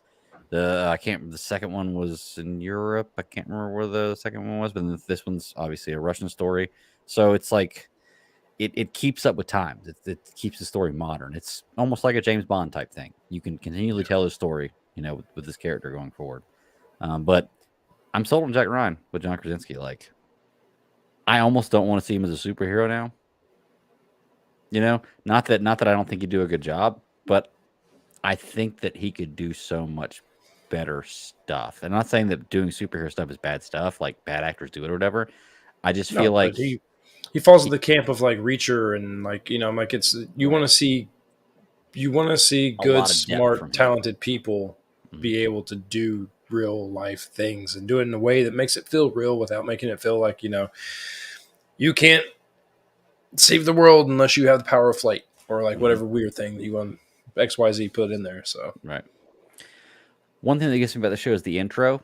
Do y'all think this show, I know a lot of shows, the intro is usually whatever's in the intro has something to do with that show. Either Game of Thrones changed it up. Whatever was in the intro had to do that show, that episode. A lot of shows, the entire season's kind of played out in the intro, little specific details here and there. There's a lot of really crazy things in this intro. Do y'all think it has any kind of meaning, or do y'all think it's just a cool little intro they put together for the show? Because I haven't seen a lot of things in the intro for the show that I've seen come true, or at least spotted in the first 4 episodes. I'm not gonna lie, I don't pay attention because I'm like, I want to get to Okay. it. I hear you skip the I'm intro. not gonna lie. I hear you. Okay. I If think it's a I've good watched, intro. I like watching them. Yeah, I think I watched it a couple times. I don't think I really went super in depth with it because it was still like, I remember the first season with the rowboat. I mean, like, that's the thing that always sticks out in your mind is like, the rowboat and then like the DC scape and stuff in the background. But man, like, it's I have not gone into the little minutia of it to figure out what there's tied in there. No. So Tony in the chat should do some chat room upkeep here. Tony says season 2 is pretty good. This was a bounce back. Who doesn't love a good Cold War reboot story? Yeah, I remember when I was younger, me and my friends, me and Chris Kremen would always play basketball in his driveway, and we would always play against the Russians. I don't know why. Like that was who we were playing against. Just don't know why. He says, what do they call the strategy again? Small scale conflicts that mobilize major conflict on purpose. And a big accomplishment is him breaking out of the Office Visual Association. That is 100% true. Because I felt like that's a guy who might have been typecast for the rest of his career. The first few episodes of this show, it was hard for me to pull out of that Jim Halpert mindset. And once again, I kind of still want him to do the mannerisms at the screen. But no, I totally see him as this character now. I see him as a grown-up Jim Halpert, basically. Well, that's what's so funny because now when I've gone back and watched The Office since then, I'm like, he looks like such a baby. So I mean, I'm just like, you see Jim Halpert, he's such a baby, and I'm like, now I see who you grew up to be, and I like this. what was the movie that he did? The silent movie. Him and Blunt. With him and his wife. He did 2 of them, right? Quiet Place. Quiet Place. Quiet Place, I never watched Quiet Place. And apparently not out of any reason other than just I didn't get to it whenever everyone was talking about it. But I mean, like, he made Quiet Place before he made the first season of Jack Ryan, I'm pretty sure. Yeah. Well, that was one that him and Emily Blunt like wrote, produced, and acted in, right? Mm-hmm. Didn't they do almost everything on that movie themselves? But I don't think it's not an original idea. I didn't think, right? Oh, I thought they did. I could be wrong. Maybe they just produced and acted in. I'm not sure. Maybe they did a screenplay for it. But I know that they had a lot to do with that movie. I'll have to check that out. Yeah, I don't know, man. Guy's a killer actor. What do we think I like about the guy that plays the Russian guy? The old Russian guy. Mm-hmm. God, the informant. I'm talking about Yeah. Okay. The one who's playing basically everybody. Yes. The entire time. Yeah. I've always liked him and the things that he's played in. I'm gonna have to pull his stuff up to actually see more of what he's been a part of. But just his face, he's one of those actors that can just bring everything with him. And now that he throws like a Russian accent behind him, I mean, like he's in like Flynn. I mean, like there's no not buying that he's not one of those guys from that cutback scene, that flashback. So, yeah. I do love that character, and then the father of the Madam President too is really cool too. I like you see their story in this timeline now, and then it goes back and you see the story of the timeline with both of them before, where both of them were at, what's happened to both of them, and why both of them feel the way they do now, and what puts them to where they are. It does such a great job of telling that. It's fantastic. What's the I don't know why his partner's name? I guess his ex-boss. Greer. Greer, yeah. Mm-hmm. I like him there too. He does a great job in this role, man. That guy's casted perfectly. I like his character a lot. I just don't know where they're going with this character in the future with it, because he's always kind of the background guy.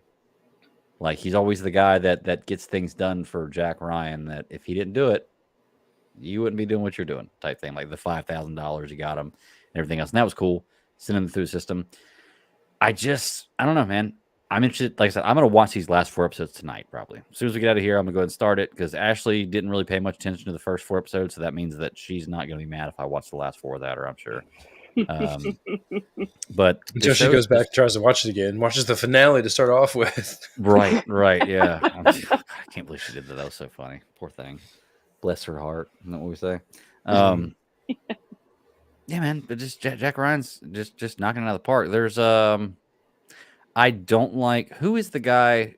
Okay, I don't like the black female. I can't remember her name. Who's the one that's the CIA woman? Yeah, that's the kind of their boss. I don't like her right now. I have a feeling that I'm going to start to like her as things go forward. The last 4 episodes is going to change that for me. I don't like her right now. It's like, okay, I get it. She's doing her job, whatever. But okay, I do like what's old boy Miller? Is that the guy that he went that you ex-CIA now he provides security for people? Lives in Greece, Mike. has that amazing? Huh? Mike, yeah. Mike did November. I love that character. Yeah. Like absolutely. I love the actor too. Love that character. Love that actor, man. Really, really good job. He's done so much. Like he's played in so much. I mean, like he was in Man of Steel, wasn't he? Yeah. Good gracious, what was the other show that? House of Cards. I was like, oh no, I remember he was real big in House of Cards. Like he was the right hand man, and always like the next, like the guy in charge of things for the guy that needed to be in charge of things. Yeah, and that view he had, my God. Well, that's stupid. Oh my God. Yeah. I mean, it's like what, Santorini? Nope, The Wire too. That's right. Yeah. What did Jack say to him? He was like, "Look, don't try to convince me about something like this when you've got a view. Like, don't try to convince me this is bad when you've got a view like this," type thing. And I was like, "Yeah, that's a good point." So, he said, "Not Mike." I don't know. His character was in one of the scenes. What else? Anything else about this when he show? was doing his one-offs. Yeah. Sorry, I haven't finished it yet. Like I said, I'm gonna go finish tonight. It'll definitely be something we can completely talk about next week. But I'm waiting for a conclusion with this. It's starting to heat up for me. I'm halfway through it. I wanted to try to get more in, but life, family, all this kind of stuff. I was like, well, as long as I can get at least half of it in, I'll feel okay. So, he said Mike is great to the black guy. I'm lost in this conversation. Sorry, I pulled up stuff. For people listening to audio, I'm pulling up stuff in the chat room right now. In The Wire. Oh, okay, gotcha. Okay, haven't watched The Wire either. Another show. The Wire was fantastic. I've heard it from a lot of people. Yeah, I'm sure in 5 or 6 years I'll probably go watch it and be like, "Why hasn't anybody told me about this?" So no one told me I could just binge the whole thing. When is this a possibility? No. Well, is there anything else y'all want to bring up about Jack Ryan? Like I said, I've only watched the first 4. Y'all can talk about more stuff. I'm not really too worried about it. Goldfish memory. I'm not going to get spoiled. I'm like, that's really what I want to talk about. What's that? Yeah, it's like the culmination of everything. How it ends. Okay, that's what's really so cool about this season. Okay, well, I will go hop right on it because I'm actually kind of excited about what we're sitting here talking about. I'll go hop right on it and make sure we watch it. That way we can definitely talk about this finale next week because it's just a great show. What sucks is after we talk about it next week, we're not going to talk about it again until it comes out a year from now, which sucks. But it's just like Umbrella Academy, which, by the way, they just announced that season 4 is the last season. They didn't just announce that? They said that a while back. Well, that's been... Shoot, dude. They just announced it on my internet, okay? So I don't know what internet you use, but they announced it on my internet, okay? So maybe you should dial up faster. Yeah. It's so funny because my first memories of dial-up internet are at your house, Ross. Prodigy internet. Like, that's so crazy. I remember getting a Prodigy internet at your house. That was nuts. I can't remember what we were doing. Because that was back when websites weren't even like a thing. Like it was just, I don't know. That's what chat room were you in? I mean, it's like I think there was a chat. Yeah. I think there was some kind of chat room or something like that. Yeah, I can't remember because AOL was a big thing then. Yeah, I don't know. All right, y'all. I got nothing else. Yeah, I'm gonna go finish watching Jack Ryan. I'm gonna do a little bit of editing on some of the C3 stuff, edit some of this stuff. Spend the rest of the weekend chilling and working on the car, stuff like that. You got something else? Wild card football. Yeah, wild card football is gonna be fun. There's gonna be some good games this weekend. Let's see who wants it. I don't say who wants it. Let them fight for it. Let's go for it. Because right now the only thing I've tear off his head. Who's your Super Bowl? Dude, I have no idea. Oh, you gotta do something. That's how. I'll get back to you on that. How about that? Okay, I'm saying Super Bowl for me is Buffalo, Philly. Yep. I'm saying it's just the Panthers and they lose. That's actually possible with our team. Yeah. I mean, I'm sure they can make it happen. Just go ahead and get the head coach. I mean, I can't with this. Just give me anxiety. Just give me anxiety. Just go ahead and re-sign Wilkes and just be done with it, man. It makes it so much easier. Goodness gracious, the man earned the job. My God. Anyway, that's another show. Like I said, Tepper we're talking about here. That's right. Maybe Nicole will talk some sense into him. You know, she's on the hiring committee now for the head coach. Oh God, yeah, I saw that too. I was like, you know what? The most qualified people out there. Listen, I'll go ahead and say it on this show. I'm going to say it on the C3 show as well. I feel like a jackass because when it was mentioned on the C3 show and she said that, and then Tony said that, and he asked how I felt, I was like, I hope it's a joke. I need to rephrase that. I don't know anything about this woman. I'm not saying by any means this woman is not incapable, not smart enough, or talented enough to be able to do this. I just don't know. It sounds funny saying you're hiring your wife to do this. That doesn't mean she can't do it, and I'm going to give her a chance to see what happens. Are for that, though. I mean, seriously. It comes with a certain connotation right off the bat, though. You got to understand that. Like it's. I just wanted to put put that same out thing there we said in a woman's career field, talking about a dude coming in. And I'm not saying that it has anything to do with male or female, but it's just that it's that connotation that gets brought along with it. Right, it's abnormal, and that's why I wanted to say it because I'm going to say it on the C3 show too because I was doing the editing on the C3 show the other day. I was like, ooh. I sounded like a misogynistic asshole when I said that. And I was like, no, that's not me. I'm not saying she can't do it. It just sounds funny at first, but I don't know anything about her, so I can't say she can't do it. And I want to put that out there, even though this is the end of the show and there's probably nobody listening.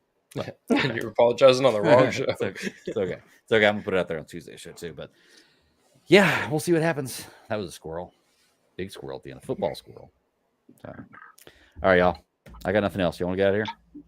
Yeah. Go watch Jack Ryan. I'm going to go watch Jack Ryan. Vikings to finish. There you go. Yeah.